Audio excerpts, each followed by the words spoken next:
Hello everybody, it's He Override. So let's get to it. Bring the pain!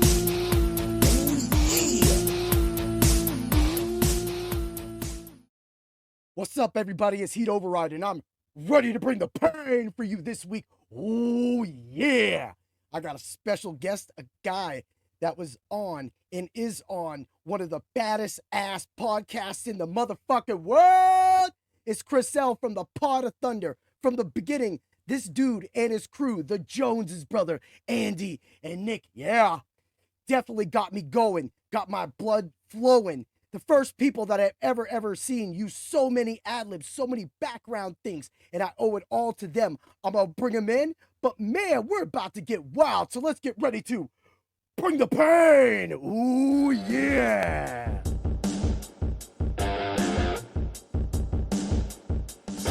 Woo.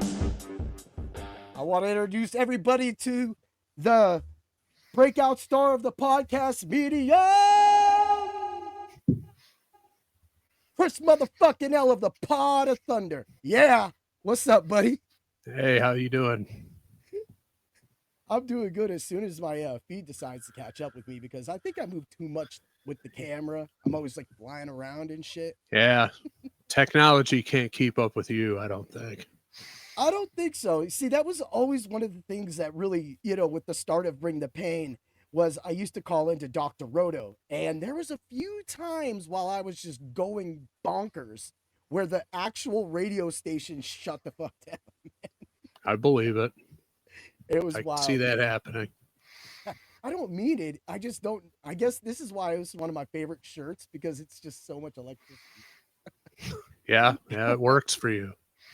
All right. Well, everybody, this is Chris L from the Pod of Thunder. So what's up, buddy? Tell us about yourself. Tell us what brings you here. Well, you bring me here. You somehow found our show, became a fan, and then approached me about coming on your show, which I understand is inspired by my show, which is a huge compliment. I appreciate that. Thank you. Thank you. Podcasting, we're entering our 12th year of doing it. And back when Andy presented me with the idea in 2013, I didn't even know what a podcast was. Now everybody's doing it. It's the thing to do. But yeah, if we inspire people to do it, I think that's great. It's a easy way to put yourself out there. The barrier to entry is pretty low, and the challenge, of course, there is to rise above all the not so great shows and get a following for yourself. But you bring the energy and your personality that not a lot of people and not a lot of technology can keep up with. So I think that gives you the edge there. So yeah, you should be rising up above all the millions of other people who are podcasting these days. That's maybe so, but I think I'm too much in the dojo all the time. Like if I literally dedicated more time, I know that probably a lot of that, it happens a lot with like the Dr. Roto and everything. But you're right, you bring up the inspiration. When it was Dr. Roto, of course, that gave me my 60-second skit on SiriusXM with Tommy G. But when Tommy G started the podcast, I had to download Podbean, and I was like, what the hell is this? So I downloaded it, and I was like, all right. So I listened to his first couple episodes, and there was a record button. And I was like, you know what? I'm going to do, the first episode I did was my Ultimate Sinners, because on SiriusXM, on, I think it's the Boneyard, they do the top 5 songs that influence. So they always have either a caller call in, or they'll do Rockstar will call in, and they do the same thing on LL Cool J's Rock the Bells channel. They do that. I forget what that one's called. It's Your Notorious 5, and I think that's what it is. And so I was like, well, I want to do that. But right at the bottom, I scrolled down after an episode, and it was like things you would like. And I seen the Pod of Thunder, and immediately the logo caught my eye, and I was like, oh, it's like Kiss related things. And this might have been when I did my Kiss podcast. So that's probably why I went there. And then when I clicked to play, I was like, okay, where am I at? What's going on? And I'm like, let me start with all my favorite songs, like, Black Diamond, and then Rock and Roll Night Long. And you guys were already So when I came in, it was right when Nick took his hiatus. That's about it. Which coincidentally was after the LL Cool J episode, which I was just joking about that with my wife this week about how that I'm that type of guy drove him off the show. I don't ask questions why that happened, but yeah, that was the last episode he did before he took like a couple 3 months off or whatever.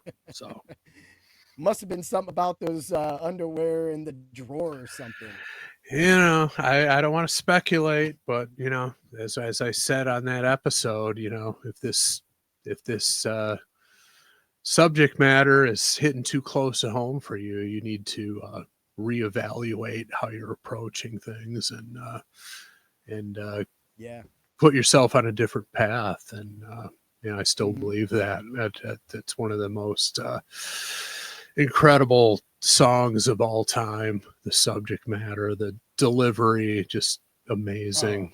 Since you brought up LL Cool J. Oh yeah, I agree, dude. I'm that type of guy, and that's kind of like my first kind of like shades in rap. So I remember when I first got Mama Said Knock You Out, and I literally mowed lawns to get it, and then I remember going home, putting in my Sony Walkman, mowing more lawns to Mama Said Knock You Out. It felt so good. I was like, damn, man, this is it. Just I love the rawness of the beats and everything. Yeah, and of course, my music beginnings was, and you all killed me. The first tape I ever owned was Twisted Sister come out and play, and the first song I ever heard from them was Leader of the Pack.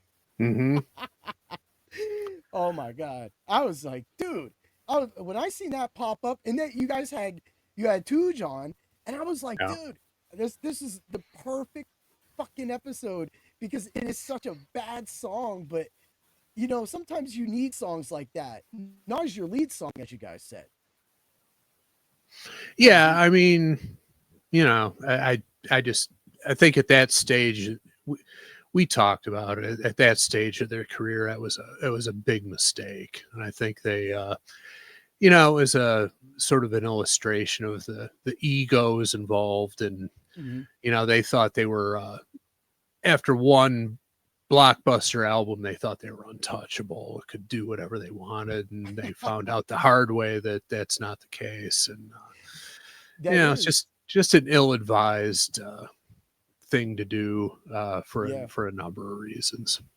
I think almost like some people feel that same way about the Theater of Pain, and that they really hated that how Crew was for a while. But I never minded Theater of Pain. Actually, I remember everybody loving the whole front of that case, the album and everything, the CD, I guess, at that time. And everybody's like, oh, Theater of Pain. It looked cool. And I was like, all right, but that was right about when I got into Bobby Brown. So I kind of was like on my way out.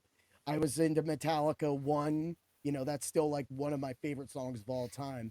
And, that was that era going in. But then it was like hip hop, Bobby Brown, Don't Be Cruel. But my prerogative was really huge, of course, during those, I'd say around when I was 10.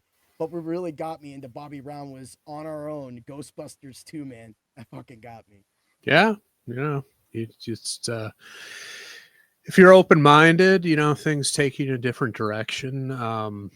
Theater of Pain, the album cover looked cool, but when you started to see the videos, just all the pinks and the pastels coming off a Shout at the Devil was a little bit of a letdown. And also, I think just sonically, the production of that album and Girls was a little soft. And then, Bob Rock came along and changed everything on Dr. Feelgood. But the difference is, of course, Theater of Pain did not torpedo Motley Crue's career like Come Out and Play did. So that's the big difference. Yeah. I agree with that. And I think that what we want now from our artist is, and what we get is better album quality. I say more consistently, but there's no artist really making a lot of music. The post that you guys made today talking about, the best rock group of the year, and that there's nobody like coming up. You bring up Rival Sons all the time, but it's like when you talk Rival Sons, that's like me talking Locksmith. We can't relate to a lot of these newer bands, and it's not it. I don't know what's missing from all of us, but that's why I'd rather do an underground rapper that's rapping more my style than somebody talking about WAP or something like that. Yeah, I mean, the whole tide of the music industry has changed, and rock music, newer bands is more underground. It's not mainstream. So you can't really expect to get, as if you're a rock fan, you can't really expect to get what you want from the Grammys. So why even bother tuning in is my question. I mean, you're just not going to get what you want. And, the Eddie Trunks of the world and other people complaining about it. I'm convinced that it's more than partially just to get social media interaction and boost their, reach on that, because nobody's stupid enough to think that rock is made a comeback, or who knows if and when that will happen again, but it certainly hasn't happened yet. So why even bother watching the Grammys to begin with? It's just pointless. It is. And like everybody goes in there and wonders, like, half the artists people know or don't know.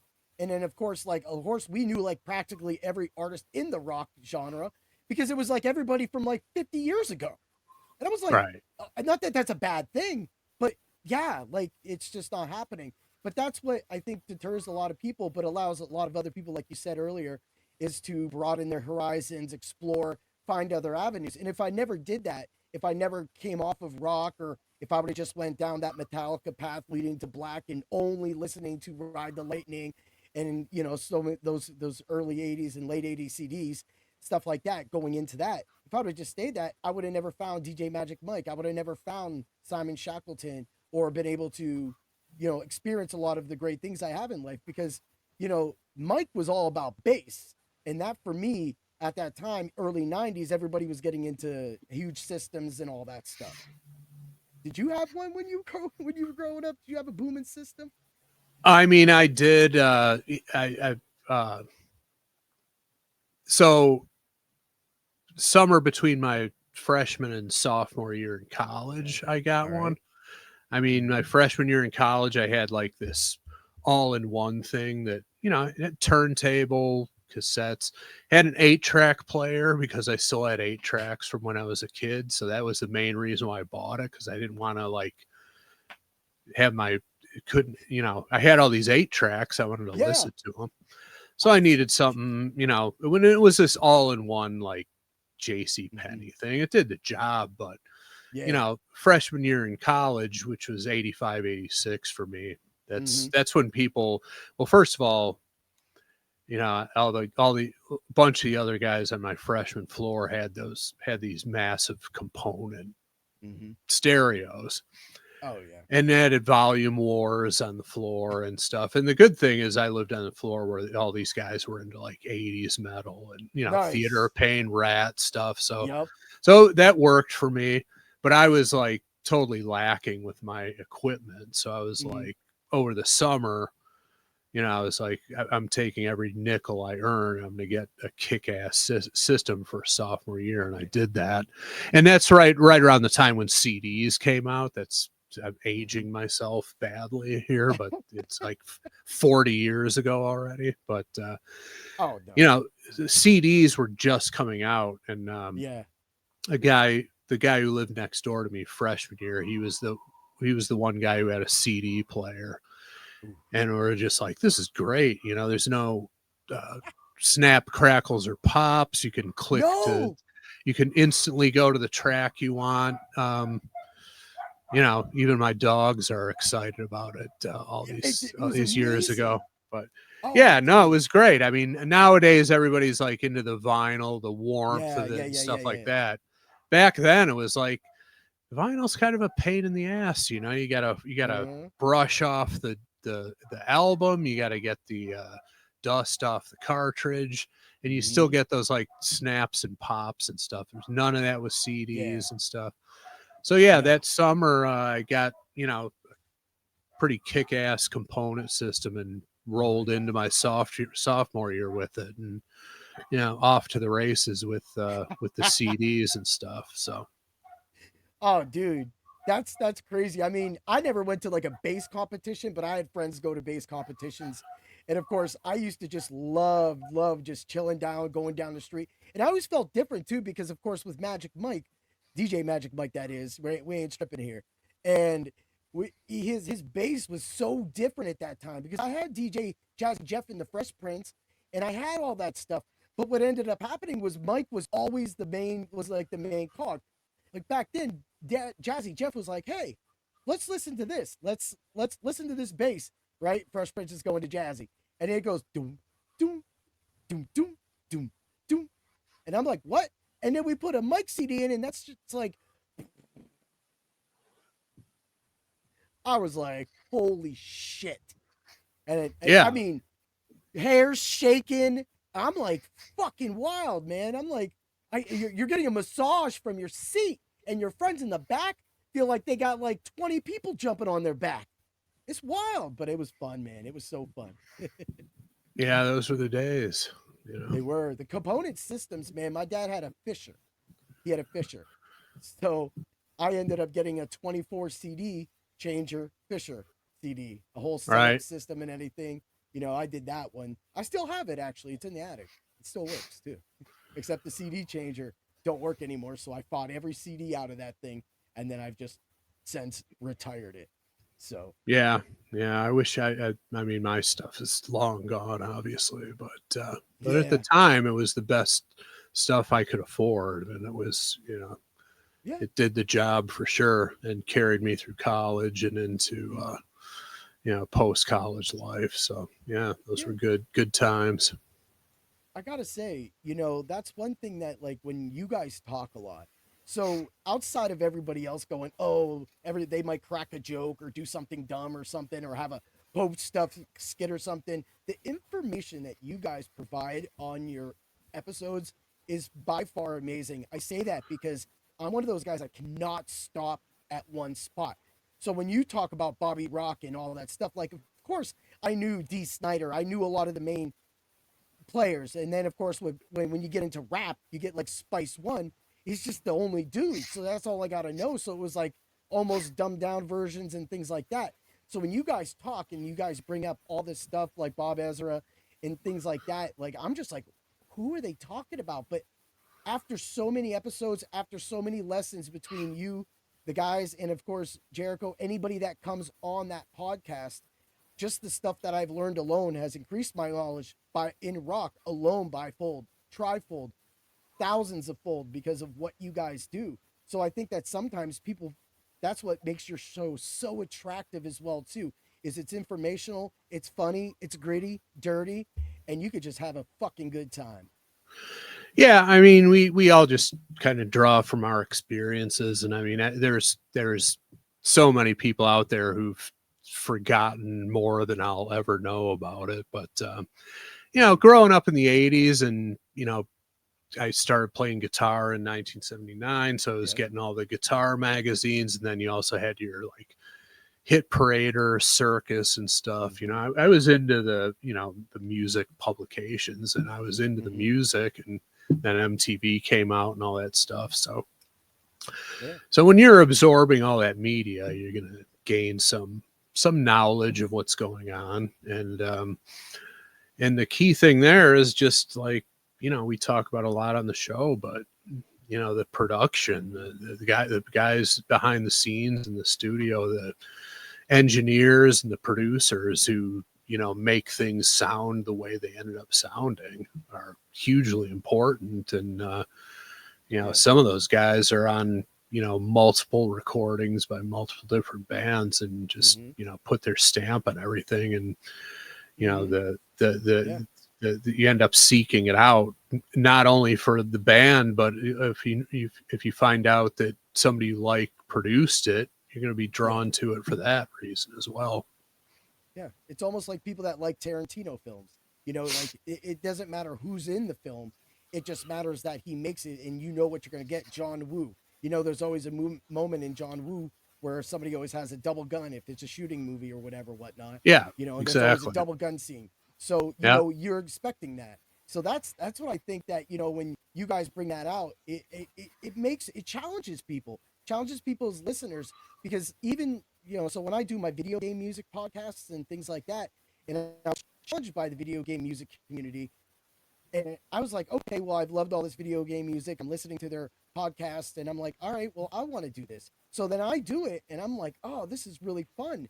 But they're naming off the people, the third person. They're, you know, like when I did Michiru Yamane, who did a lot of this Castlevania Symphony of the Night and et cetera, et cetera. But that's one of the popular ones.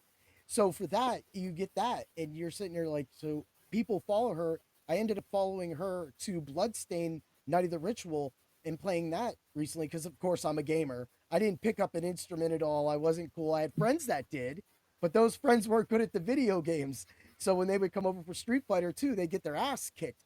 But after they were getting their ass kicked, they could freaking shred the fuck out and, you know, make everybody feel better. You know what I'm saying? You know, random party dude gets up like, watch me, guys. I'm going to make a new riff. And then you're like, all right, dude, go for it. Yeah. So, you know, that brings us up to, you know, a couple of the things, man. You guys have the awards going right now for Pod of Thunder. And Fred Bear is one of the ones, it's going to lose probably, but Fred Bear is one of the most notorious episodes of Pod of Thunder. How many times, or how many, I mean, I know you've had it brought up to you thousands of times. What do you think is the mystique of that? Is it that the song is genuinely bad? Well, it was, first of all, it was one of the first times we didn't do a Kiss song. So that kind of added novelty to it. That was in the middle. So for those who don't know, we started out as a Kiss podcast. And the concept was we were going to do an episode about every song Kiss ever did, one song per episode, then just mix them up and do them at random. And it was like 280 some songs or something like that. And when Andy first presented that idea to me, I was like, yeah, sure, why not? You know, thinking that whatever, we're going to do like 6 episodes, get bored with it, nobody's going to listen, and we're just going to abandon it. So sure, why not? Let's do every song. And it ended up getting traction, so we ended up making it through the entire Kiss catalog. But a couple times in there, we did what we called at the time wild card episodes, which were, you know, songs and bands that weren't Kiss. And I think Fred Bear by Ted Nugent was the second one of those we ever did. Yeah. And so I think that added to the novelty of it. And then just the genuine vitriol that we spilled out about that song, because Andy, not a fan of it. I'm not a fan of it. I don't think Nick had strong feelings like that. He just went along with the ride. But, you know, and Andy picked it. And that's the other thing that I like about our show, and I hope it comes through to the listeners, is that it is completely spontaneous, meaning that, you know, not all of us know what the song is going to be each week. And we don't research it ahead of time. We don't, you know, do all this homework and then spew out all these factoids like we have this encyclopedic knowledge of music. We just take it as it comes. But I wasn't expecting to do that song that night, and it ended up happening. And it's just, it just naturally poured out of us. And I just think that's what people appreciate about it. That was, so I've never heard Fred Bear. That was the first time I heard Fred Bear. And after I heard it, I was like, okay, let me go through this. I'm listening to it the whole time. Okay, so let me just get this right. Okay, Fred Bear is like what I think, what the song, what Ted was going for is that it's like that wild side coming out of you.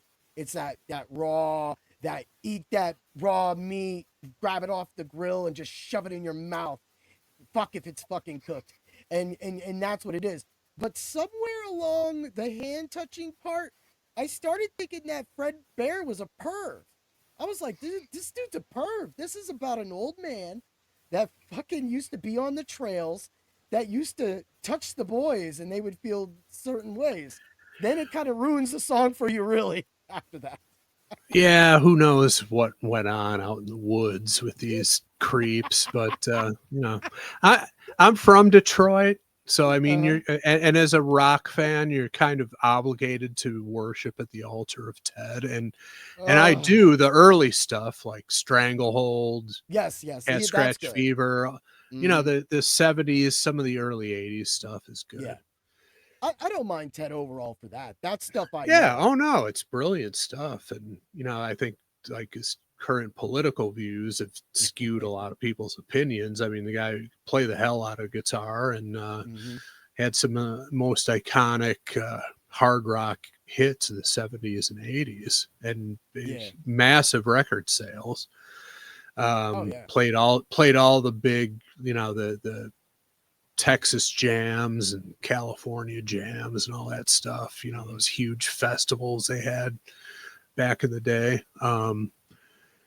But yeah, this song is like his tribute to hunting, and that's another thing is, growing up in Michigan, that's a big thing, but it was just never something that my dad got me involved in, and Yeah. it's not something I'm not opposed to it, Yeah. and I understand and respect the conservationist aspect of it, but Right. it's just not something I'm interested in.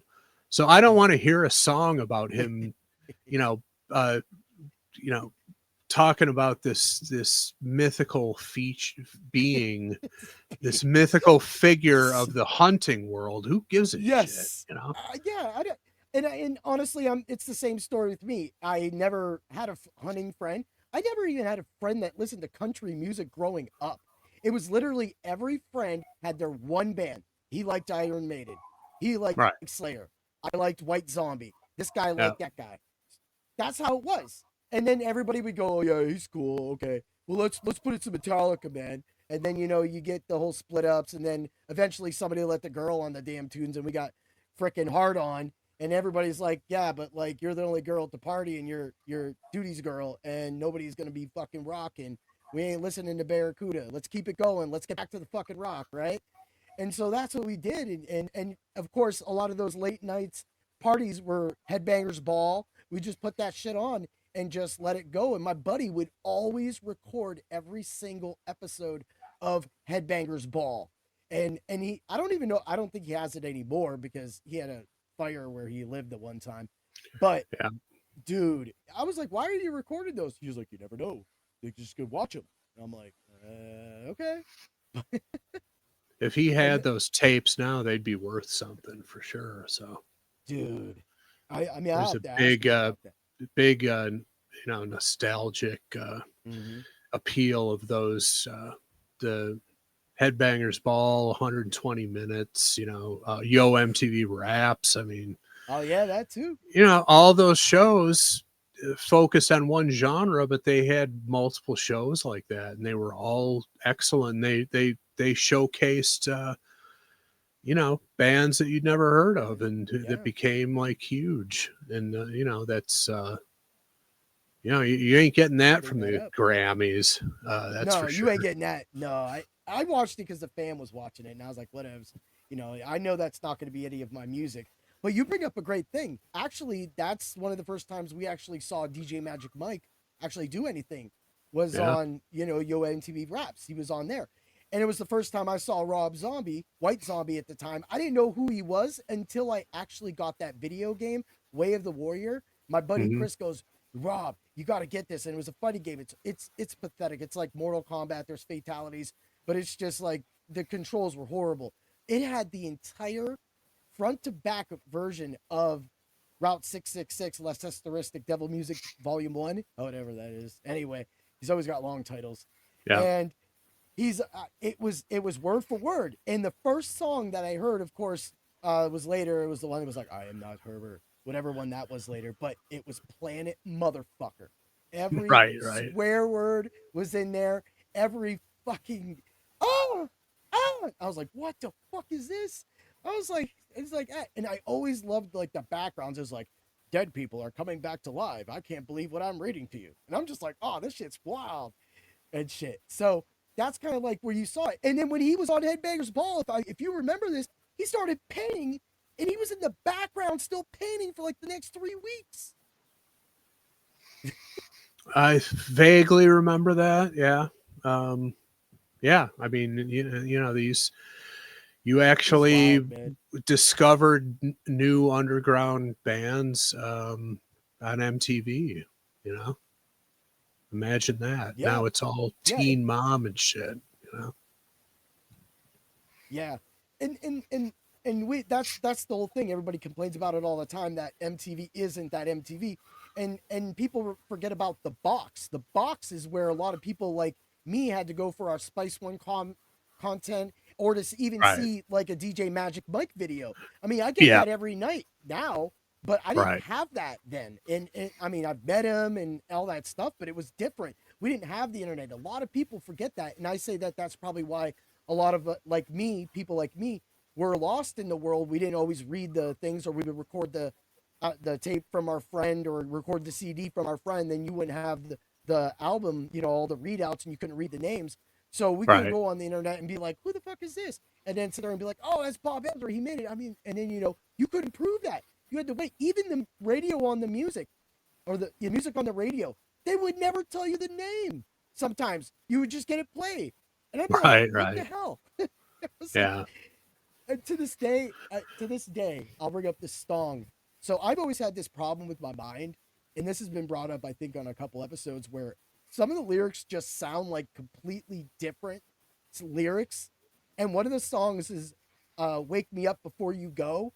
I for years I thought it said "Wake Me Up to Flying Cocoa." I'm not lying. I was like, if you listen to that song and you listen to "Wake Me Up Before Flying Cocoa," and you'll be like, oh no, he just ruined this whole fucking song. He just ruined it. That's what's wrong with my mind. And that's what I've always dug for, I guess, out of like music and things like that. But that's kind of where it went. But you talked about Rob Zombie, and when you guys did a Rob Zombie song, you guys talked about that Rob Zombie voice actually isn't singing. It's like another instrument to the music. You couldn't have been more dead on. Yeah, I think Andy made that observation. I totally agree.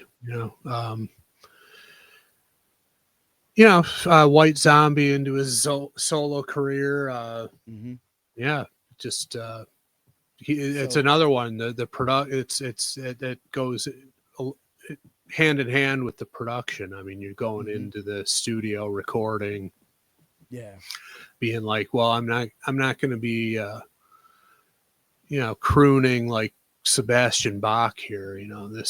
My voice is part of the sonic recipe of what we're doing here, and like Andy pointed out, it's more of an instrument than a traditional singing voice, obviously. Yeah, I agree.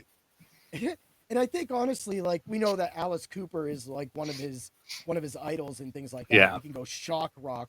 But I always thought that those early Zombie CDs, and then how he remixed Astro Creep 2000 with super sexy swinging sounds, which, by the way, I couldn't stop staring at that freaking CD.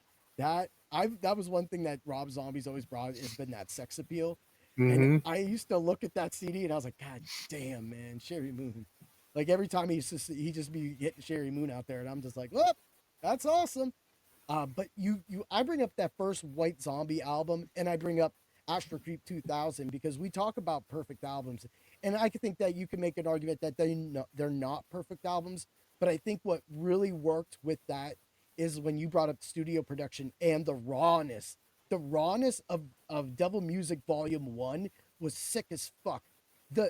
The way, to this day, I've always been a sucker for like comebacks, like when like rappers will like have the beat go out and then they'll start rapping and the beat comes back. That shit gets me off all the fucking time, man. Like, headgasm shit. And when I first got into that Rob Zombie, and you could kind of hear that rap element, and he started doing like the screams.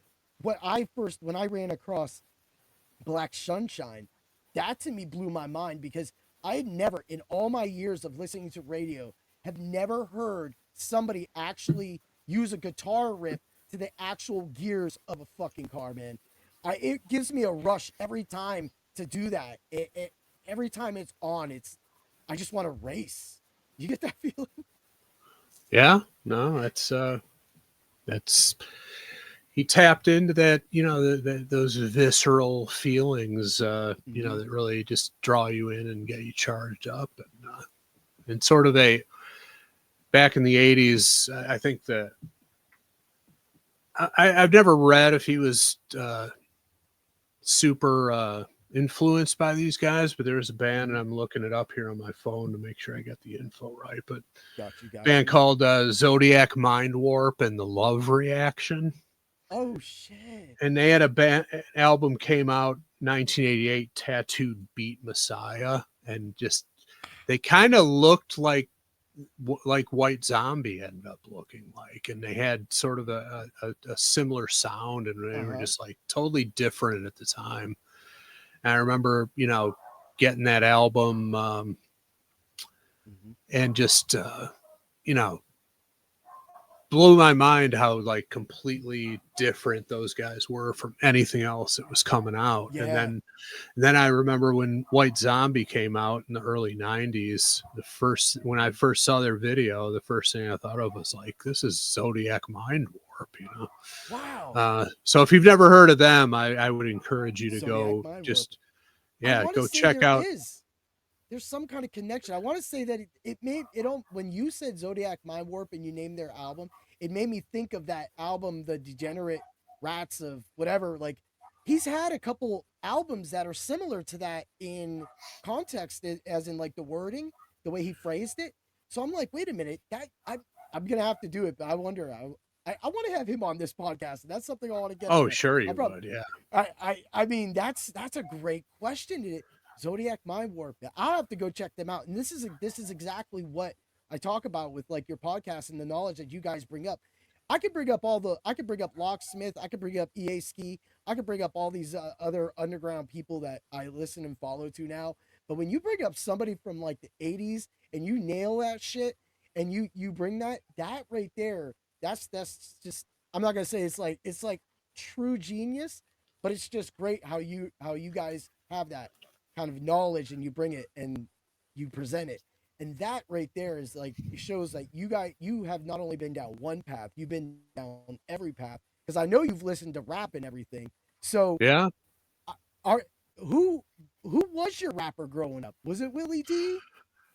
Well, so before I answer that question, "Feed My Frankenstein" by Alice Cooper, who we just got done talking about, that is a Zodiac Mind Warp song. It's actually a cover. So that's right.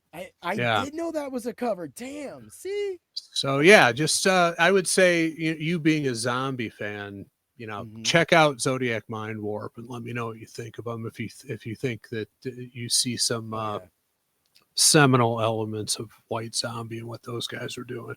Oh, yeah.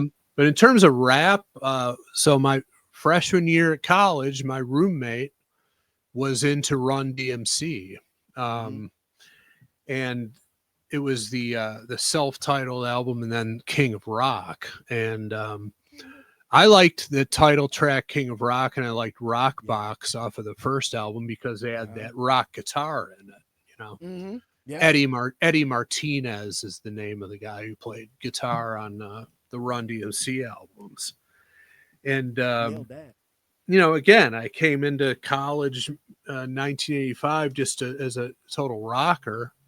Yeah. And my roommate, who is a friend of mine since sixth grade, but he had learned of Run DMC, and I'd never heard of him before. This is obviously before Walk This Way and that whole explosion. But he had the first two Run DMC albums, and I loved it, especially those two songs I mentioned, because they had, the rock guitar hook in it. So that was my first foray into rap. And then it's not necessarily rap, but, one thing you learned in college was that, you know, if you wanted to interact with the chicks, at some point you had to listen to the music they were into. You know, you just had to do it. You know, you talked about earlier about, oh, we're just going to listen to the rock stuff and get that Barracuda out of here. You know, yeah, we did that too, and then the next thing we knew, there were no chicks that left. So we were like, we you figured out pretty quickly that you know, you have to assimilate and just tolerate it, and if that's what you wanted to do to get with the chicks, and then, you know, like we talked about earlier, you know, eventually what you think you're tolerating, you end up liking because it's good, you know. And the big hit, like freshman year into sophomore year, that again was not rap, but it was, you know, music of color, which I didn't, you know, other than like some of the classic rock stuff and disco era stuff. But Word Up by Cameo was massive. With all the chicks in college just loved that song. And you're just like, you know what? If I want to attract the chicks to our dorm party, you got to play some Cameo. And at first it seemed like you know, you were compromising your standards, but then the first time you hear it and you see the effect it has on people, you know, you're like, you know what, fuck the preconceptions, this is pretty damn good, you know. And so that leads you down, you know, the road of just appreciating all different types of music, really. And I think, like you said, around that, I remember Word Up. Of course, I wasn't in college at that time, so I remember Word Up. Of course, I brought it up earlier, was Bobby Brown, My Prerogative. So when we were in school, that's all anybody said. You'd be like, what are you doing? It's my prerogative. It's my prerogative. You know. And for massive me, like you brought up, when you brought up 8-track tapes, one of my dad's 8-track tapes was Isaac Hayes' Don't Let Go. And that song came on the Sirius XM one night, and my wife I'd never really brought this up to my wife, and we've been married over 21 years here, 22 years, and I'm sitting there and I'm like, hey, I was like, oh shit, yeah, this is freaking Isaac Hayes, and I'm like, don't let go, and it's got that classic 70s beat where it goes dun dun dun dun dun dun dun dun dun dun dun dun. I just was like, wow, this is great. But when you talk about Bobby, so I always say like this: there's always an artist, somebody like myself or anybody else will run across that induces the black into you. It teaches the Italian to come out. At least and when you were talking about I'm that type of guy, and you're talking about L Cool J, and then going into when you guys did Two Live Crew, Banned in the USA, and we're talking about, you know, songs like people are talking about like, well, you know, they're talking about Wet Ass Pussy, right? Well, we were talking back in the day, we had Two Live Crew talking about Pop That Pussy. And sorry for anybody that might get a little crazy out with that, but at the same time, that's what we grew up to. We had to sit in our rooms with the music low and hope that mom was listening to Jeopardy a little loud so that we could listen to that. And that's what led me to Chunky A when I sent you through the messages, with stupid songs like that. I was just like, what is going on with this? And so that instilled everything. Of course, NWA got really big. So did you listen to a lot of NWA during that time, or did you kind of wait till Q broke away? No, I was the band from that era, the rap group from that area that I preferred was the Ghetto Boys. I personally think they leave NWA in the dust, and I like NWA, obviously hugely influential, but like Ghetto Boys were legitimate psychopaths, legitimate dangerous people. Not that, you know, drug dealers and, you know, street guys from Compton aren't dangerous, but the subject matter on the Ghetto Boys albums is just so next level, you know. just Mind of a Lunatic, Mind playing tricks on me, stuff, talking about, singing about like legitimate psychosis, mental illness. Dangerous guys. I mean, Bushwick Bill had his eyes shot out, and they put the picture on the cover of the We Can't Be Stopped album. I mean, these guys, that's psychotic behavior, Yeah, it is. And they got away with it. That's what we grew up with. Yeah. I mean, I don't profess to be like a rap connoisseur, but I know what I like. And the Ghetto Boys just hit it for me, just because it was just so dangerous, so over the line. Just everything about those guys just really it's not at all. Yeah, and back to production, their first album was produced by Rick Rubin. Okay. So he brought that flair to it. Rick Rubin produced LL Cool J and a lot of those New York rappers and stuff like that. But I mean that was the stuff I was into early 90s and stuff like that. Yeah, it's from that genre. Yeah, and that was like my thing. And so for me, it was practically like, okay, I see NWA, I see Cube, and I see all this stuff going on. And that's what eventually I was just sitting at home one day and Spice One, Dumping Them in Ditches came on, which by far, and I know the Dumping Them in Ditches radio edit and the Dumping Them in Ditches explicit is the worst. It's one thing Spice One has always done was if there was a radio edit, he would stutter the swear words out. So what caught me first with Spice One was the stutter rap. And I couldn't believe when I heard that, because it was the first line. It was like to this is, and he started that, and I was like, holy shit. And I loved the way he did it. And he was like, let my nuts hang, shoot out my Mustang, and let this motherfucking gat sang instead of motherfucking. But he would say motherfucking on the actual explicit, and he would say, this is a gat. So it was like two different songs, and he did it with Strap on the side too. But then I went to my buddy, and I was like, Dewan, I was listening to Spice One. He's like, oh, I got the single. I don't need it anymore. I listen to it a lot. Here, I'll give it to you.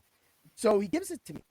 And when he gives it to me, I'm just like, okay, I go home, and I put the explicit side in, and I was like, holy shit.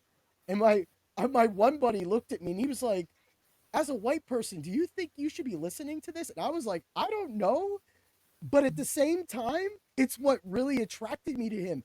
Some of the stupidest shit I've ever heard, but craziest shit, like you said, the mentality of that.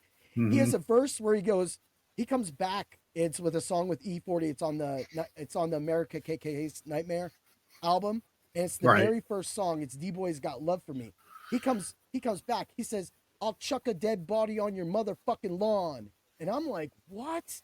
And I'm like, what is this type of shit? And those years from 187 he wrote all the way to, I'd say, even Black Bossellini, The Truth even, that 10-year gap is almost untouchable with the shit that I heard, some of the beats that I heard that he did.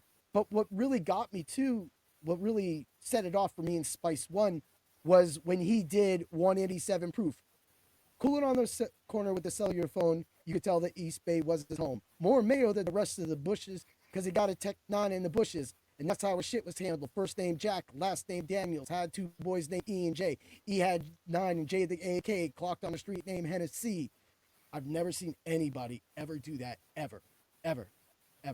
And that to me was what really turned it over for me in Spice One. Yeah, I believe it. I will try if I'm ever invited onto the Pot of Thunder. I will be tempted to do a Spice One song, but I will try to refrain from it because I know the graphic content would be like, but I will tell you this, if I pick the right song, you guys will be laughing that whole time because some of the shit he says is insane. So. Yeah, we're not averse to talking about that sort of thing. So yeah, Yeah. It'll be fun. It'll be fun.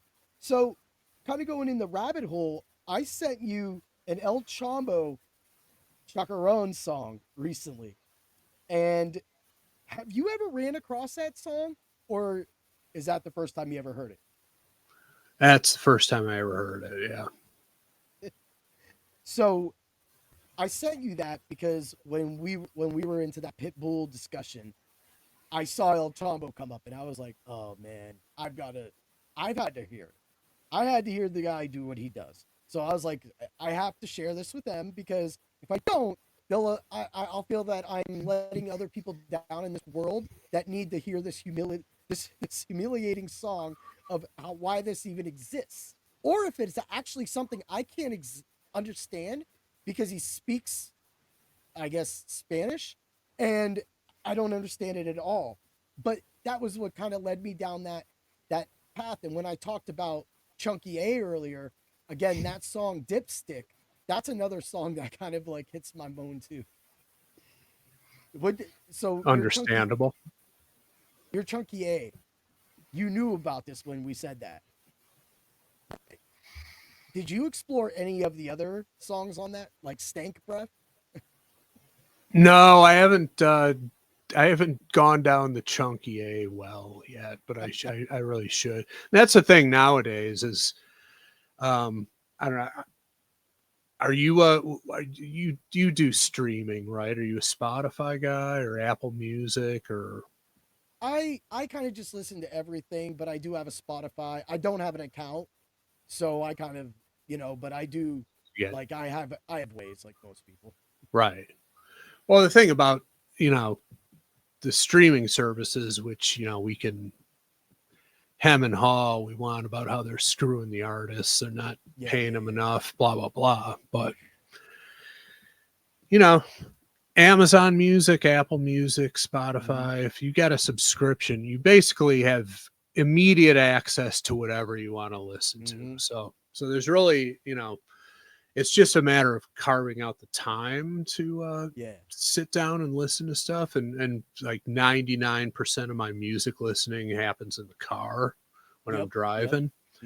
But that's the beauty of it is like, I'd never heard of Chunky A before, but I like I said, I haven't gone down that rabbit hole, but when the mood strikes me and I'm ready to do that, I just punch it up on Spotify and have access to the entire catalog and just listen to it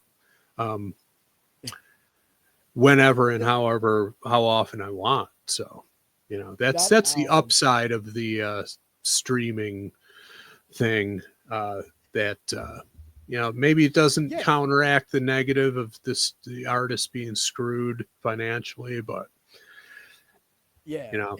to me, I agree with that. Like to have access to that, it's like, hey, I'm sorry about your luck, man, but it's why like DJ Magic Mike, when he used to go on tours all the time. He used to do all that stuff, and he does it every once in a while because he's like, he always has these huge DJ shows that he has to do with the rest of the DJs, House of Blues, things like that. So he keeps that on his docket, but he just does all Twitch now because he used to have to leave and have to run and do all that stuff. But just to have the like people that he comes in through. So, I mean, you'll get T-Pain comes through and you'll get like Jazzy Jeff came through the one time. And I was like, holy shit. I was like, literally, Jazzy Jeff is in the same room with DJ Magic Mike. That was like one of the coolest things I've ever like got to experience. And it was just like that whole back, and he's got a bunch of people come in. He told us a few stories about Sir Mix-a-Lot. He said Sir Mix-a-Lot's a crazy motherfucker. He said that's one thing that's for sure is that Mix-a-Lot is a wild, wild man. So I believe it. So, with all this music and all this talk, what was the age that you started listening to your inner voice and finally speaking out the way that you, but finally leading to the eventual Gunslinger, the person who you are now? What was, do you remember the first thing? Did someone step on your thing? Did they steal your burger at lunch? And you said, you know what? Fuck that, dude. And you said, hey, when was the time that you actually kind of did that? I know. I come with some wild questions, bro. So, I mean, one of the things I talk about a lot, it's become kind of urban legend with me, is my hatred of electric light orchestra. Yeah. Because, back in the day, I bought the Out of the Blue album, which is a double album. So it cost twice as much, so, which for a 13-year-old kid or however old I was, that took up all of my disposable income, and I played it and I hated it. And I famously took it out to my driveway and smashed it on the ground. Really hated it. And then in college, a little bit in high school, but mostly in college, I became I was a music critic. I was worked on the entertainment desk at the college newspaper.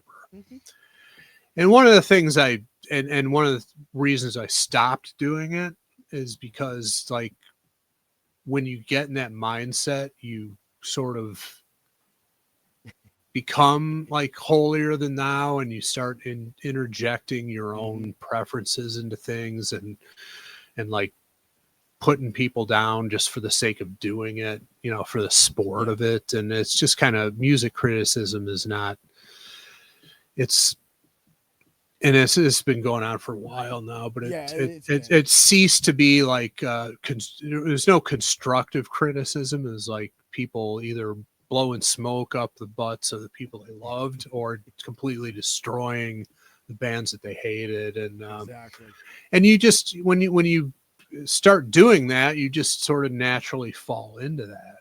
And and I never felt, I mean, you feel good about ripping into somebody when you're doing it, but then when you take a step back, it's like, yeah, it was kind of lame, And I was also sort of venturing into my own musical pursuits at that time, and I just felt like, I'd much rather be creating music than ripping into people who are creating music. So that's when I put it all behind me. But if you're talking about how I became opinionated like that, I would say those two things are factored into it heavily. Yeah, and I'll say it was almost like the same thing for me around when I was around 18. It was like Stone Cold Steve Austin, the Attitude Era in wrestling for me kind of just allowed me to like start like being cocky. Like I started buying rock shirts, and I wouldn't wear a shirt underneath, and I would wear glasses, and I would go around and I would do the eyebrow and shit. And I would just I mean, I got to blame my dad for that, because when I was young growing up, he would call himself Bulk Hogan, and then he would refrain from using any of Hulk's moves, and he would use the claw from the Von Erichs. And I don't know if a lot of kids know what a claw feels like when they get slapped on you by your old man, but it hurt. It hurt. And he was like, Bubby, he's like the claw. And I'm like, and I'm like, okay, Tommy, let's double team dad. And we know how that ended. And so, we had that rivalry. So I guess growing up, him having a huge influence in sports, and of course with the pro wrestling, led to I guess like a lot of my energy that comes out. Right. But I was always a smaller kid growing up, so I was bullied a lot. And my guy that I talked about earlier, Dwan, he stuck up for me a lot, and then eventually my brother as well too, because when my brother went over 6 foot, it was too much for anybody to deal with anymore. So it was kind of like I had, I stopped getting bullied, but I always felt that, and my dad always said, at work, you shouldn't really speak up because you'll end up getting fired, because the people that always speak up get fired. And when I would speak up in high school, I would always end up in ISS. And that's, I guess, where it wasn't even so much the attitude era. I think when I started working and having to deal with people's bullshit, like customers, that started pissing me the fuck off. And then I would go to school, and the teacher would piss me the fuck off. And then I'd be like, you know what? I'm not doing your shit. And I had this one teacher, I got kicked out of classes multiple times for talking too much. And on top of talking too much, the one teacher just kicked me out the rest of the year, had to take an F. And I still remember it when I got into that class. She goes, oh, are you here to fail my class again? I was like, hey, what if I turned over a new leaf? And she's like, the raw pasky, I knew I would never turn over a leaf. And I go, oh, okay, she got me on that one. But I worked hard that year. And then right when I was having my best quarter, she kicked me out the rest of the fucking year, man. And I was like, you know what? That's when I kind of like stopped. I was like, so these people allow their opinions, their beliefs, their personalities in their teaching, and they pick favorites. And this is the way it works at work. This is the way it works in life. People take their favorites, and then you got to deal with the bullshit. So at some point, I got fed up with it, and then eventually, when I got into a position of management, and I had this dick ass manager come in one time when I was counting money and start pushing me in the back of my head. And I turned around and I was about to knock him out. And I had to be like, okay, am I going to lose my job? And I just ended up leaving. And so that was that day forward, I kind of don't put up with shit anymore. I'm just like, this is what made the eventual Painbringer, because I couldn't deal with people. Because a lot of those people that are in those positions, they use tones that put you down and make you feel like shit. It's like bullying in a way. And for people like me and you, we're going to speak up because we're not going to we're not going to take it. No cliche intended, but we're not taking it. We're not going to sit back. We're not going to let this person think that they can get better on us because they think they got some words. Guess what? In the end, our words are better. Yeah. Yeah, I mean, you have to learn how to coexist with people. I mean, that's you know, and you know, I had brushes with discipline in high school, but nothing serious. But you know, it's like when I went away to college, that's when I really learned how to like interact with people. You know, just you know, thrown into a dorm. I knew my roommate, but nobody else on the floor I knew. And it's just like you have to learn how to coexist with people. And, well, you kind of have to at some point. You know? I mean, unless you're going to live in a vacuum, at some point you have to learn how to, you know, interact with people. And like you said, it doesn't mean you got to roll over and just let some asshole dominate you. But you know, it's just that's I always you know, my nephews and nieces and stuff, I always encourage them to go away to college because you get out of your parents' house, so that safety net is gone, whether or not they're paying for your college or not. It's, you know, you're essentially on your own. And if it's depending on how big of a school you go to, you're you know, thrown in the middle of thousands of other people your age who are also away from their parents and starting to figure out their, you know, personality and their role in the world. And you're all trying to carve out your little part of the world. And you just gotta learn how to interact with people.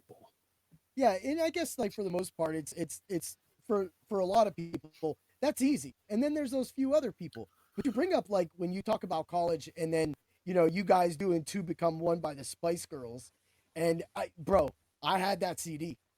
I had that CD because you know I had to give ladies rides, and you can't have Spice One on, so you got to put the Backstreet Boys on. You got to put New Edition on. You got if you're really jonesing, which Boys to Men, but Boys to Men gets into that kind of whiny territory. So you know, like for me, it was always the New Jack Swing, Bobby Brown, of course. I mean, during those years, like for high school with me, it was Bobby Brown Bobby, which I will say, Bobby Brown Bobby is a perfect CD for me. That CD, I can sing that CD front to back.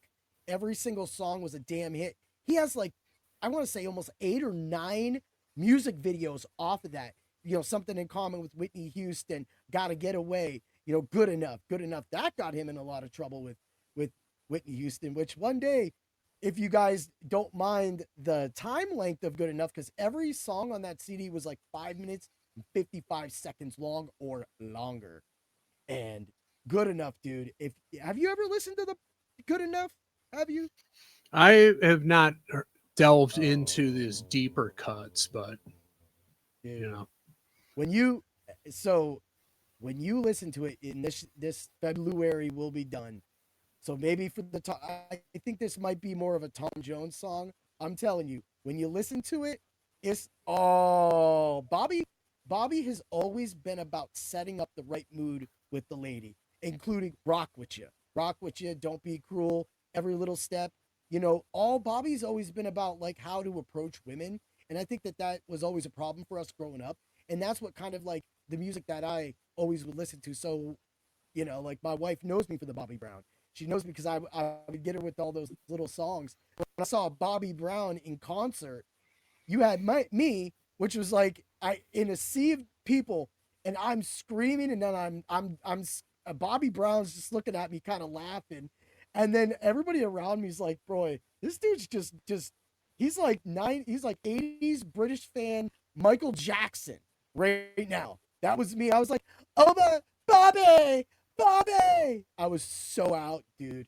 I was that, and so for me, it was Bobby Brown. But growing up, of all those things that we talked about, some of the terms that we brought up or were coined back then, like poser.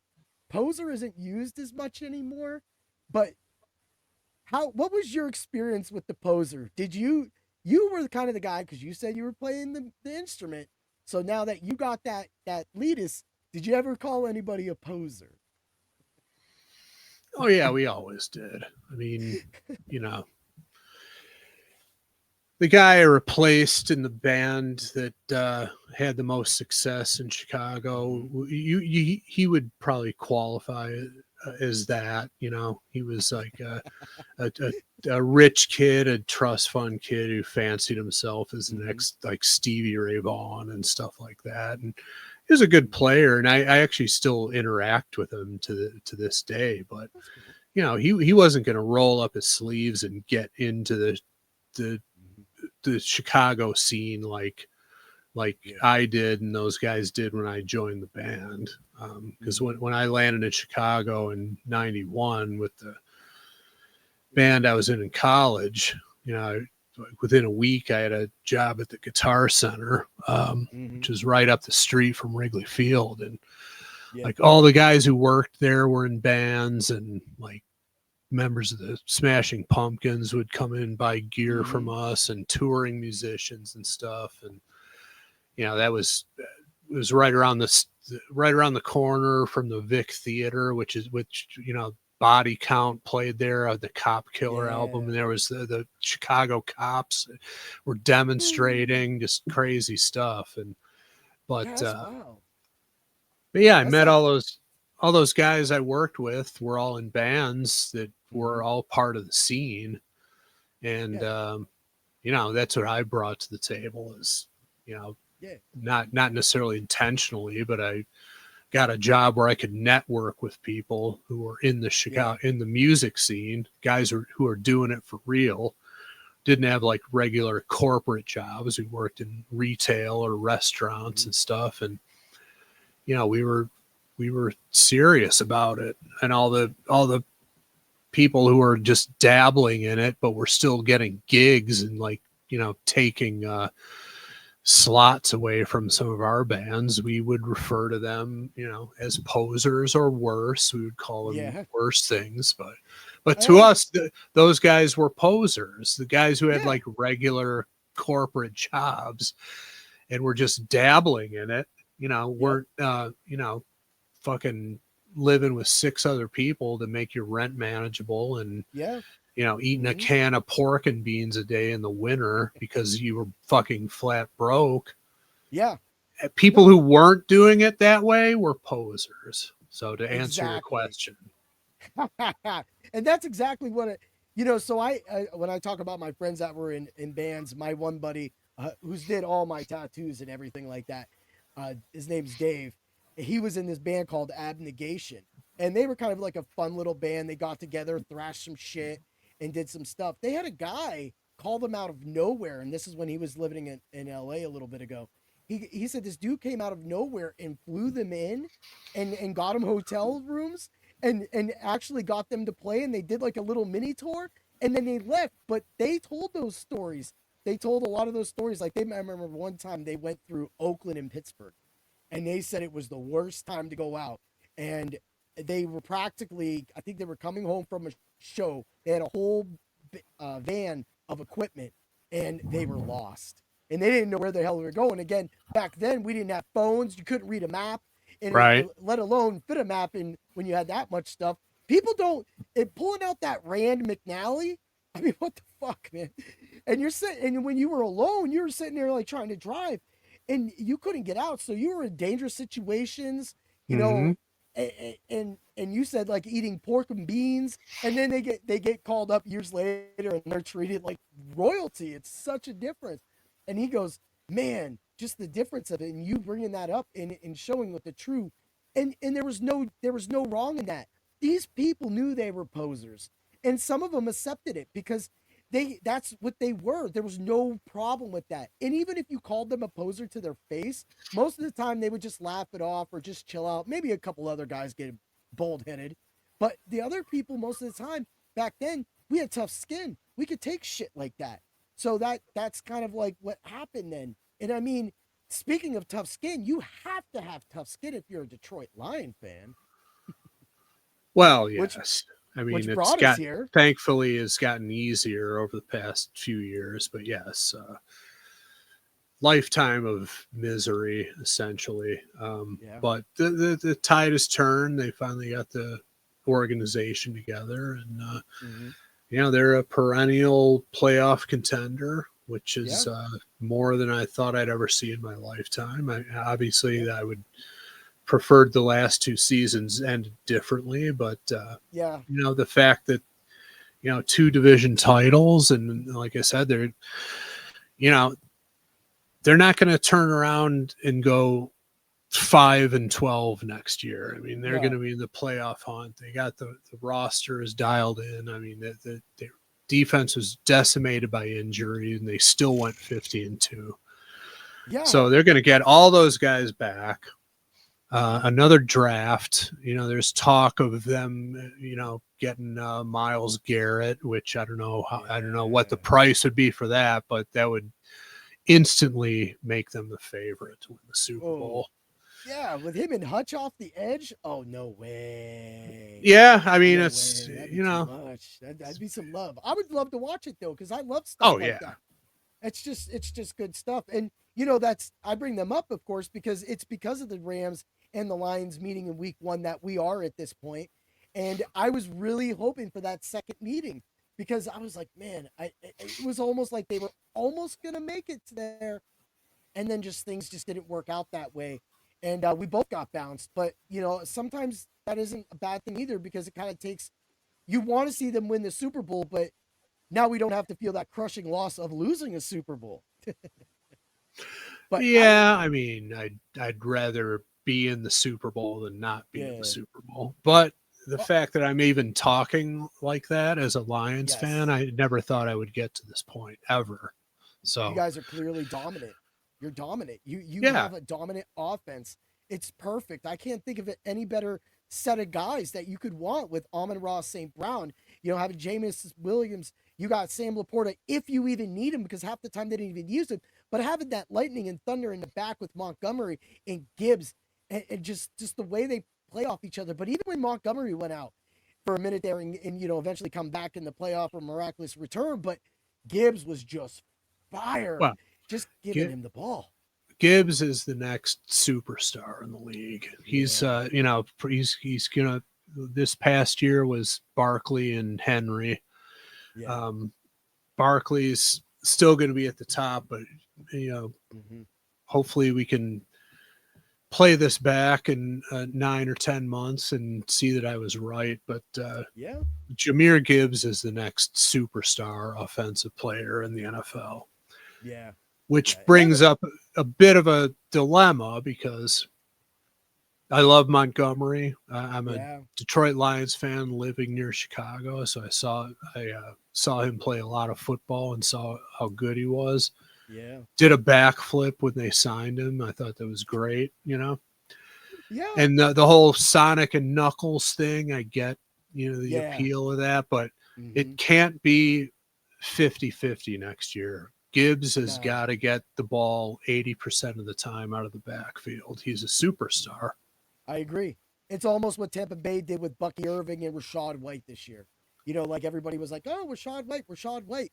And then all of a sudden they're like, we drafted Bucky Irving, and Bucky Irving is just simply dynamic, just like Gibbs. And you can't pass that up. It's like Saquon Barkley. You know, I do feel the Chiefs are going to lose this game because after seeing what Saquon Barkley has done this entire playoffs, he's dropped people's seasons. Kenneth Walker didn't even have that season that he's had in 3 games. A lot of people didn't have that season that Barkley's had in this playoffs. And it's because of how dynamic he is. And that's the guy that you have. And I think sometimes, too, teams almost stump themselves by trying to flip back and forth when really you should be giving like a good 60, 70% to Gibbs and allowing Montgomery to come in near the goal line or at the started drives to give him some rest. Yeah, and well, hopefully the new offensive coordinator will understand that and make that happen because, you know. Yeah, he'll definitely, you guys will be fine. You guys will be fine. So it's, you know, I want to again thank you for coming on before we hit the final things. I don't know that it's been getting up there in a little bit of time right now. So I want to end it with one of my favorite little skits. It's kind of something I do. It's kind of where I take the gloves off. I do little episodes that I put on my supporters club that I kind of have to hide away because I've had jobs go after some of my episodes before. Of course, you know, when I was talking about some of the things in the past, you know, regardless of a conspiracy or not, sometimes jobs just don't like to hear that. Again, one of my favorite rappers, Locksmith, has that in his lyrics that he had jobs starting to question him about his material as a rapper. So that being said, it's time for things that make us a jerk. Ooh, yeah, brother. Things that make me a jerk. Toilet seats. How do you feel about toilet seats? Do you ever go to somebody's fucking house and you get there and they have that soft padded toilet seat, but it's got the freaking cracks in it? Do you take a shit on that thing? Tell me about it. What are your thoughts about toilet seats and how people constantly fail these things? Well, I haven't seen a padded toilet seat since I lived at my mom's house. She had them in the house. And yeah, after too many asses have been pressed down on that thing, it starts to crack and stuff like that. And, you know, it's in concept, it seems like a great idea, but in practice, it's not. But here's the thing that really bugs me about toilet seats, especially in like people's houses. You know, public bathrooms. First of all, I unless it's an absolute emergency, I'm not fucking shitting in a public bathroom. Certainly not at like a stadium or at a concert or any. There's no fucking way I would ever defecate at any of those things. Absolutely not. Unless it's a total emergency. Yeah. But, and that's when you take the little toilet paper, right? I would hover at that point. I wouldn't even bother with the toilet. I wouldn't press my ass against anything in a public bathroom. Those Fred Bear people could probably do that well. Yeah, well, yeah. We get that. Yeah, probably. But the thing about here's the thing, like it's 2025, right? Mm-hmm. You go to somebody's fucking house and they don't have the slow close toilet seat. It's like, what are you doing? Why? You know these things are available, readily available. Yeah. Get a fucking slow close toilet seat. Fuck yeah, man! Especially if you're cohabitating with a woman and you've got to lift the seat and put it back down, or you're having guests over who are women. Mm-hmm. And it's not the slow close, and like somebody goes in there and you're used to it and you flip it and it slams down. Oh, it's like, dude, it's 2025. Get with the fucking program. These things are readily available. They're not novelties. No. Everybody has them. Order it on Amazon. Go to your local hardware store. Get a fucking slow close toilet seat. I don't get it. I don't understand the people that got the fucking 4-inch high toilet seats too. It's like, oh, well, that's easier to sit down on. But each one of those damn seats you can't even open too. You go pick it up and you're like, you go to get it. And it's like somebody at the fucking at the factory that day was tightening the bolt. You gotta use full strength to get this damn toilet seat up. Mind you, you don't even want to touch the thing. You're like, I'm using toilet paper to touch it, and I'm like, what the fuck is going on here? And then this guy over here with his 4-inch high toilet seat and a short guy like me, you're looking like Bushwick Bill with his feet dangling and shit. Like, what the fuck? you got to get the height needs to come from the actual toilet. It can't come from the seat. Okay, the seat has got to be your regular width or whatever you call it, but it's got to be slow close, man. It's like, not having a cell phone and having a rotary landline. Yeah. It's 2025. Get with the fucking times. What is going on with these It people? just doesn't make any sense. I know. And then we had this one guy, so he got his apartment, and the toilet was broke. So we had this other toilet, we brought it up, and we just thought it looked like a regular toilet, but it was a round seat and not the oblong. Right. So the guy comes down, right? He comes down and he goes, hey, he's like, the seat's a little small. And I'm like, what are you talking about? What do you mean the seat's small? He's like, yeah, I could sit on it. And I'm thinking like, well, I've never taken a shit on it because, well, it's a new toilet. So I was sitting there, and he goes, I sit down and my thing is hanging on top. And I'm like, oh, okay. All right, we will get you a whole nother toilet. So that toilet is in the bottom of the Boston store now. But it was like he actually said that. He was like, it's just hanging on top. And I'm just like, what the people fail these simple decisions in life, like you say. Well, I mean, you have to pay attention to whether you're getting a round or an oval toilet. So, I mean, that's, you have to be paying attention to what you're fucking buying. Yeah. And you buy the matching seat. So, although is it a bad thing to have your junk sitting up on top of it versus running the risk of having it drop into the water or worse onto your own turds? Do you want that? I don't think so. I mean, not that I wouldn't recommend mismatching a toilet seat. If you got a round bowl, you get a round toilet seat and oval. No, but they fuck that shit up too. And that's the most annoying thing. So I will say, one time, a long time ago, I was that guy. I did not know I had my old toilet upstairs. I didn't know it was that. So I just went to the store and I was like, yeah. So I just grabbed it. So I brought it home and I'm like, okay. And I go to put it on and it's got that extra shit hanging out the front. And I'm like, the oblong. And I'm like, oh shit. And at that moment, I had to shit. And so I'm on this moment where I'm like, well, I'm going to take a shit. So I took a shit on this toilet seat. I wrapped it back up and I took it back to the fucking store and got my right toilet seat. Yeah. You gotta do what you gotta do. You do. You gotta do. And, they'll take anything back these days. So, yeah, I think that was a little worse than somebody else getting the shoes when you see the U shoe. No, yeah, that's definitely pushing the limits there, Rob. But it is, and I'll bring up one more thing that is a definite thing. I'll skip driving because driving just pisses anybody off. But the number one of the other thing that pisses me off too. I mean, we'll talk about drivers too, but the thing that pisses me off is people that buy a fucking coffee with 2 separate credit cards, not gift cards. We're talking credit cards. They got one bank, they got 2 banks, and they got sitting there and they're buying the freaking credit. I'm like, look, if you can't afford the coffee, turn around and just ask. I will buy the coffee for you. But you pull it out, 2 credit cards, a jump stick, and a freaking checkbook for freaking $5.69. What is going on with these people? I wish the best for them. It must be times hard, but 5 cards for a damn coffee, man. You might as well just give them the cards and say, have a nice day. Yeah, I can't honestly say I've seen that, but yeah. You've not seen that?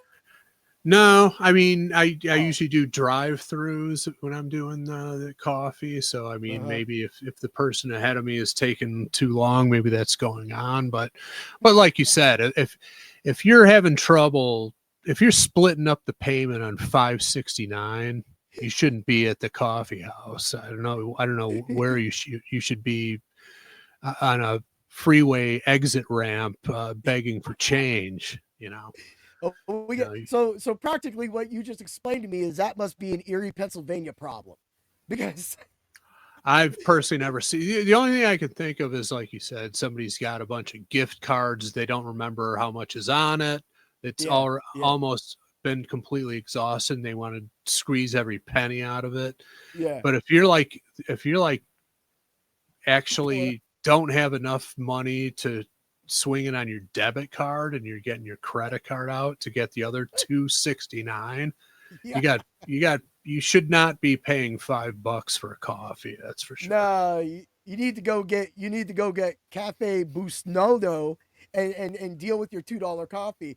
And it's crazy. Like what spawned my hate for this personal thing is seeing it go down all the time, and then seeing the reactions and witnessing the things go on between the people. Because I'm like just sitting there and they're like, "Girl, I'm declined," and then the cashier always gets them. They'll be like, "It says you have $3 on this," and I'm like, "Oh no." And they're like, "Girl, where's your chime at?" And I'm like, "Oh, geez." Meanwhile, girls over in aisle 3 buying whatever. So next thing you know, here comes more shit. And you're like, "What the fuck?" And now you got all that. They run the chime card and there's a problem. And you're just like, "Oh, I can't deal with this, man." Just hard times in life lead to some funny times for a lot of us. But that's why situations like this, and especially like driving, turn signals, shit like that shit pisses us off. I mean, okay, we'll do one. What's the number one thing that makes you pissed as a fucking driver? Pissed as a fucking driver? Pissed as a driver. What pisses you off? What's your peeve, I should say? People don't understand that the left lane is the passing lane. You don't cruise in the left lane, and you don't drive under the speed limit in the left lane. That's the biggest one for me. I hate when they're double dipping. When you got this guy in the right doing 25, you got this and the guy in the left doing this 25, and then if they're in the 45, and you're like so pissed. I went this one time. This guy behind me got so angry. He went in the middle turn lane and he went around everybody. He just went around everybody. I've seen people go on sidewalks. It's shit. But that shit's dangerous. That's what I mean. Yeah. And it shouldn't get to that point. It's like, if you're in the left lane and the person to your right is doing 25, you need to do 45 and 50 so you get around him and then move your ass over. Yeah, that's the proper way to drive. And it's driving equity. Yeah, it's driving etiquette, man. It's just basic shit. And people worried about going over the speed limit. It's like, if I do encounter a cop, I'm going to give them the benefit of the doubt of knowing that I'm in the passing lane. I have to go 5 to 10 over to pass, and I'm going to move over. And I do that. When I move past the person to my right, I get over to the right. I don't camp out in the left lane. So that's my big one. Camp out like Ted Nugent, right? Yeah, exactly. Right. Exactly right. So this has been an amazing podcast. I want to thank you again. And I also want to bring something up. I also want to thank you for sharing with everybody your sobriety. And putting that out there. I did not know at all. And I always like when you do the Detroit Lion thing, you slam the juice box, the Kool-Aid, right? And it's so cute. I love it, and it's your thing, and that's the things we've grown to love in life. But I was like, why isn't he ever slamming a beer? So of course, as a person, as a fan as well too, and as a friend, I didn't know. And then you put that out there, and I was like, oh shit, that's fucking amazing. So I wanted to say that, whatever journey we've been through on this podcast, I wanted to end it on a positive note, that I wanted to say, congratulations, man. That takes a lot of balls to do, man. And you got big ones. Yeah. Yeah, I appreciate it. you know, there is, you know, within the program, there is a fine line between, like, you know, promoting yourself versus putting that out there and like maybe inspiring somebody who's struggling with it. They see that and might inspire them to find recovery, you know. So there's like, you know, one of the traditions of AA is that it's not a single personality should rise above the program. So you have to be careful with it, that you're not just like doing it to get all these accolades or to call attention to yourself. When you put it out there, what you're really trying to do is to be like, and especially with social media, you know, the reach is, you know, it's you can reach a lot of people. And, you know, if the motivation needs to be, you know, I'm putting this out there to hopefully, if somebody out there is struggling and they see this and it inspires them to turn their lives around, that's really the motivation. So that's why I don't shout it from the rooftops, but when I do reach a milestone, I do put it out there. And you'll also notice that people like Elton John, Eminem, Rob Halford, huge stars in music and probably also movies too. They do the same thing when they get their hit their clean date. They put their coins up on social media. You know, they don't need any more publicity. They're worldwide stars. They're doing it to hopefully inspire somebody out there who's struggling to be like, wow, they did it. And that's how they did it. I'm going to try that too. So that's the motivation. Yeah, and you know, it's that motivation that sometimes, and just not knowing.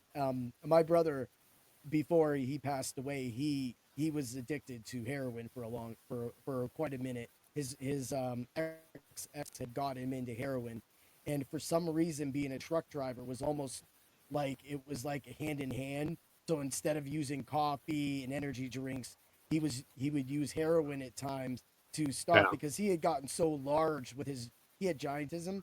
So he had gotten so big, crawling in and out of the semi had become practically bone jarring, painful, almost impossible to do some days.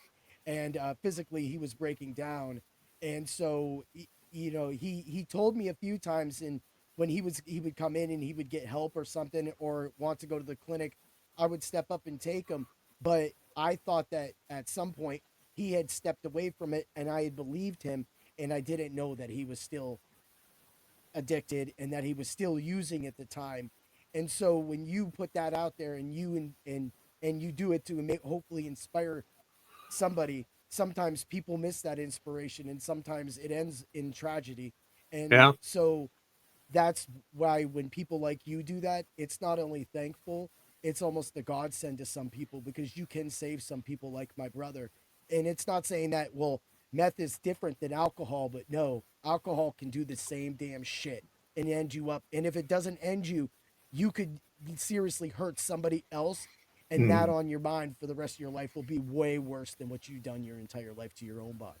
So thank you over 1-1. Well, that's, you know, as some of the hardcore old timers in the program say, don't pat me on the back for shit I should have been doing anyway, but I appreciate the kind words, and you know, it's really is a one day at a time thing, but I've got a few 24 hours under my belt, and I'm doing pretty good in that area. So it's good. I like to hear it. All right. Well, you can, at this point, go ahead and tell everybody where they can find you at. If they couldn't find you, I mean, they know, but go ahead and just spit it up. Podofthunder.com. It's PODOFTHUNDER.com. And then wherever you get your podcasts, Apple Music, Spotify. I don't think we're on Amazon Music yet. I think Andy's working on getting us up there, but you know, Apple Music, Spotify, and then like you mentioned earlier, like Podbean, Spreaker is where we that's where you host your show, right? Yes. Yeah. I try to push people to the Spreaker because you get 10% more. Yeah, no, it's good. It's good platform. So we're on there. You can stream, download it there. But yeah, pretty much anywhere you get your podcasts, as they say nowadays. Look for Pot of Thunder. We've just put out episode 593, so we're closing in on 600 episodes. So there's a lot of content out there for you if you have never listened to us before. So totally. And like I said, that's the amazing thing about your podcast is it's evolved from all of the Kiss music, like it was going to one day with all the thoughts that you guys had going towards it, and now it's developed into its own entity. And I mean, sometimes that entity is crazy. You have to growl it up. But that being said, it's brought so many people together around the world that there's no price on this. And the amazing things, when you say people come up and they bother you or they bother me at work, just know every single Monday or Tuesday, depending on when I get to it, you're in my ear making it better, as well as Andy, Nick, Tooge, which is, of course, we call Chris Jericho Tooge for anybody else, and anybody else you have on it. The music, the knowledge, it'll always put everybody in a great thing. So thank you. And that's the best part of it for me is the sense of community amongst our listeners and other podcasters and stuff. Obviously, it would be great if if the show was a runaway success and we were doing live shows at Red Rocks and stuff that some of these other podcasts do. But in lieu of that, some of the people we've met and the community we've built with our listeners, it makes the whole thing worth it. And the fact that people enjoy the show and look forward to it is hugely gratifying. They always say music and food brings everybody together. Well, Pot of Thunder does. That's how he does it. Appreciate that. Thanks, man. And thank you for coming on, Bring the Pain. And at this right now, get over there, check out his newest podcast, because I'm telling you, you are going to love it, because ain't nobody no love fool. Yeah, that's how we bring the pain. Have a great day, everybody. And always remember to bring the music. Yeah. Yo, everybody, it's Yola Ride. So let's get to it.